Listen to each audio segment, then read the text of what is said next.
G'day. Does Instagram's latest move suggest an end to amplifier marketing?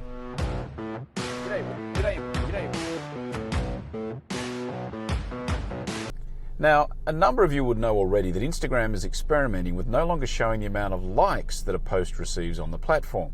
And it's being said that this is because they want to reward behavior that is more consistent with deeper and sincere engagement. Now, the cynics amongst us would suggest that maybe this is more about Instagram just controlling the platform. Because let's face it, right now a number of people will look at how many followers somebody has, how many likes that their posts get, then they'll contact them directly and try and do a direct sponsorship deal. If you can no longer see the amount of likes that their posts are getting, you may be less inclined to go to them directly and more inclined to choose a Instagram controlled ad product perhaps. That's what the cynics would say. But regardless of the intent, it does raise some interesting conversations around this whole idea of influencer marketing. Or, as a guy called Gareth Davies suggested on LinkedIn in an article that I will link to in the comments below, amplifier marketing. Because let's face it, that's really what this has become. How many of those influencers really actually have sincere influence on the people who are following them and liking their posts?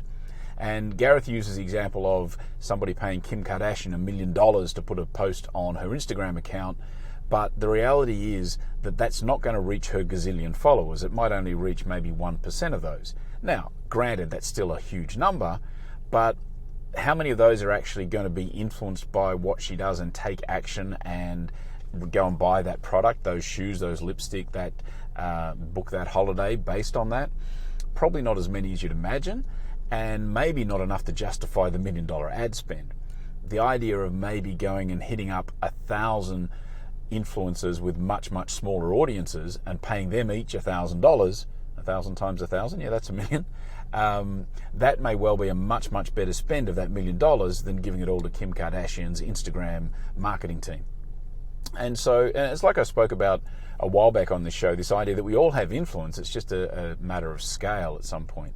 And so I guess my message to you would be, if you are someone who's using influencer marketing as part of an overall marketing strategy, which I know a lot of people are, think about, are you really actually paying for influence, or are you just paying for amplification? And if so, are you maybe then paying too much for what that is? And another thought, now that you can no longer see, or soon, presumably, you will no longer be able to see the likes on a post, is that going to change your behavior about how you identify the right influencers to select?